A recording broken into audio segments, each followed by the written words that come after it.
Right now, somewhere in Africa, an elephant is being killed for its teeth. Not for food, not for territory. For teeth. 2 curved pieces of modified bone that happen to be dense, carvable, and, for reasons that go back further than most countries, worth more on the black market than heroin per kilogram. At the peak of the modern poaching crisis, researchers estimated that a forest elephant was being killed roughly every 15 minutes, around the clock, 7 days a week. The global illegal wildlife trade is estimated to be worth billions of dollars annually, making it one of the largest black markets on the planet, behind only drugs, weapons, and human trafficking. And the people buying ivory at the end of the chain, many of them think they're buying a status symbol, an antique, a gift. They don't think about the elephant. So how did we get here? How does a tooth, become the foundation of one of history's most brutal and enduring criminal economies? The answer starts not in the jungle and not in the shadows. It starts in a Victorian parlor. With a piano, for most of human history, ivory was rare, precious, and the trade in it was limited by simple geography. Elephants lived in Africa and Asia. Getting their tusks to Europe or China meant long, dangerous land and sea routes. It was expensive. It was slow. And that scarcity kept the killing at a level wild elephant populations could actually absorb. For centuries, ivory showed up in the things wealthy people owned: combs, jewelry, small decorative carvings. In parts of Asia, ritual objects. In China, fine ornamental sculptures. In 19th century Europe and America, ivory became the material of choice for piano keys, valued for its texture under fingers, its durability, and what it communicated about the instrument's quality. Billiard balls were made from it, chess pieces, personal seals, the handles of fine cutlery. These weren't mass-produced goods. They were luxury items, made slowly, sold to the wealthy, and traded in relatively small volumes. The animals being killed to produce them numbered in the thousands per year. Not ideal, but not existential for a species that ranged across nearly an entire continent. And then the colonial machine arrived, and everything changed. The 1800s were a period of industrial-scale European expansion into Africa, and wherever colonial administrators and trading companies went, ivory followed them out. The East African ivory trade became one of the most profitable commercial operations on the continent.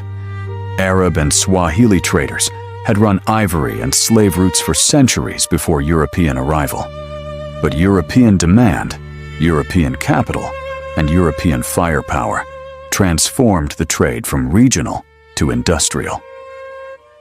Figures like Tipu Tip, a Zanzibari trader of Arab descent, who became one of the most powerful ivory merchants in Central Africa, built personal empires by controlling the routes from the interior to the coast. At the height of his operation, he commanded thousands of men and moved enormous quantities of ivory and enslaved people simultaneously. The two trades were inseparable.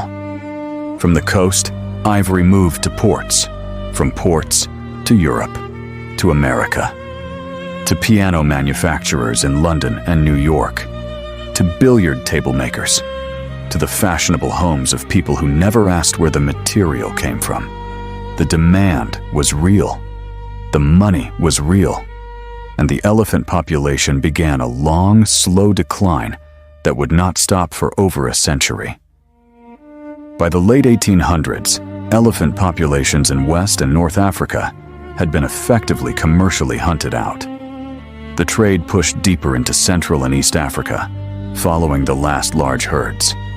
The killing was no longer a cottage industry, it was a supply chain. The early 20th century brought 2 world wars, which disrupted the ivory trade significantly. But after 1945, the consumer boom changed the equation. Rising middle classes in Europe, America, and, critically, Japan, created new demand for luxury goods. Japan became the single largest driver of ivory demand through the 1970s and 1980s. Two specific products drove most of it: netsuke, small traditional carved figurines, and hanko, personal name seals used as legal signatures in Japan. Ivory hanko became a status symbol. The more prestigious the person, the more likely they were to have an ivory seal. Japanese demand for ivory surged. The price surged with it. In 1970, ivory sold for roughly $10 per kilogram. By 1989, that price had reached over $100 per kilogram, a tenfold increase in under 20 years. The effect on African elephants was catastrophic. Wildlife researchers estimated the African elephant population at somewhere around 1.3 million animals in 1979. By 1989, just 10 years later, that number had been reduced by roughly half. An estimated 500,000 to 600,000 elephants were gone. Dead. Poached. In a single decade. In some regions, populations had been functionally wiped out entirely. This was not a slow environmental decline. This was a mass killing event, driven almost entirely by consumer demand for carved decorative objects. Something had to be done. In 1989, CITES, the Convention on International Trade in Endangered Species, voted to add African elephants to Appendix 1 of the treaty. Appendix 1 means one thing: commercial international trade in that species is banned. No buying, no selling, no importing, no exporting. Not legally. The ban was not unanimous. Several southern African countries, Zimbabwe, Botswana, South Africa, argued that their elephant populations were actually stable and that they were being punished for other nations' failures. They pushed back hard. They were outvoted. And in the years immediately following the ban, something remarkable happened. The killing slowed. Ivory prices dropped dramatically as the legal market evaporated. With lower prices, poaching became less economically attractive. Elephant populations in several regions began, slowly, to stabilize, then recover. Conservation groups called it one of the most successful wildlife protection measures in history. It was. For a while. By the late 1990s, several southern African nations had accumulated large stockpiles of ivory, legally seized, government-held, sitting in warehouses.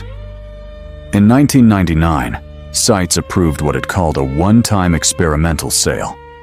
Zimbabwe, Botswana, and Namibia were permitted to sell their stockpiles, a combined 50 tons of ivory, to Japan. The theory was elegant: flood the legal market, drive the price down, eliminate the economic incentive to poach. The theory was wrong. What the legal sale actually did was send a signal to every ivory market in the world. Ivory is tradable again. The ban has exceptions. The door is open. Demand in China, which was undergoing the fastest economic expansion in modern history, creating hundreds of millions of new middle-class consumers, did not drop. It exploded. A second, larger legal sale was approved in 2008, this time to Japan and China. Chinese ivory carving factories, which had been dormant or operating underground since 1989, reopened. Legal domestic ivory markets provided cover for laundering illegally poached ivory. The two streams became nearly impossible to separate. By the early 2000s, the poaching crisis had returned, worse than before. The modern ivory trafficking chain is not run by cartels with logos and org charts. It is diffuse, adaptive, and deeply embedded in legitimate economies. Here is how it typically works. At the base of the chain, local poachers. Often men living on $2 to $3 a day in communities near elephant habitat. A single large tusk can sell locally for hundreds to over $1,000, representing months of income. The economic logic is brutal and simple. The poachers sell to regional middlemen, fixers who aggregate ivory across a wide area, handle transport, manage bribes, and know the border crossings. From there, ivory moves to international smugglers, often hidden inside legal cargo, timber shipments, fish consignments, household goods and shipping containers. The volumes involved are large enough to make detection difficult. Corruption inside customs and port authorities is widespread. At the receiving end, historically dominated by Chinese markets, ivory enters workshops. It is carved, polished, sold as art, sold as medicine in some cases, sold as status. The buyer at the end of the chain often has no idea how the ivory was obtained or what the animal looked like when it was alive. Wildlife rangers stand between the poachers and the herds, and they pay for it. Hundreds of rangers have been killed on duty across Africa over the years. They are outgunned, underfunded, and operating in territories the size of small countries. The poaching organizations, in contrast, are often connected to larger transnational criminal networks that also move drugs, weapons, and people. Ivory is just another high-value, low-bulk commodity. It moves like contraband moves, because it is contraband. In 2017 and 2018, China implemented a ban on its domestic commercial ivory trade. This was significant. China had been the dominant end market for illegal ivory for over a decade. Closing that market, at least officially, was the most consequential single action taken against the trade since the 1989 CITES ban. Early data suggested the ban had an effect. Ivory prices in China dropped substantially. Seizures at ports declined in some corridors. Surveys suggested demand was falling among younger Chinese consumers, who increasingly identified ivory with the killing of elephants rather than with prestige. But the trade did not stop. It shifted. Online markets, encrypted platforms, and cross-border trade through countries with weaker enforcement absorbed part of the demand. New consumer markets in parts of Southeast Asia, Myanmar, Laos, Vietnam, showed growth. The system adapted, as black markets always do. African elephant populations have recovered in some areas and continued to decline in others. Forest elephants, a distinct species, smaller and more cryptic, remain under severe threat.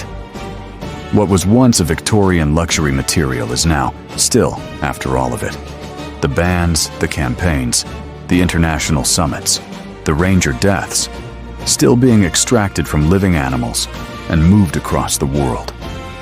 The trade began with colonial greed and industrialized killing. It continued because of legal gray zones and political compromise. It persists today because demand, however reduced, has never fully disappeared. And somewhere, right now, that equation is playing out on a savanna, in the dark. If this story is new to you, share it. The trade survives partly because most people in the world have never thought about where ivory comes from. The best thing a video like this can do is make that harder to ignore.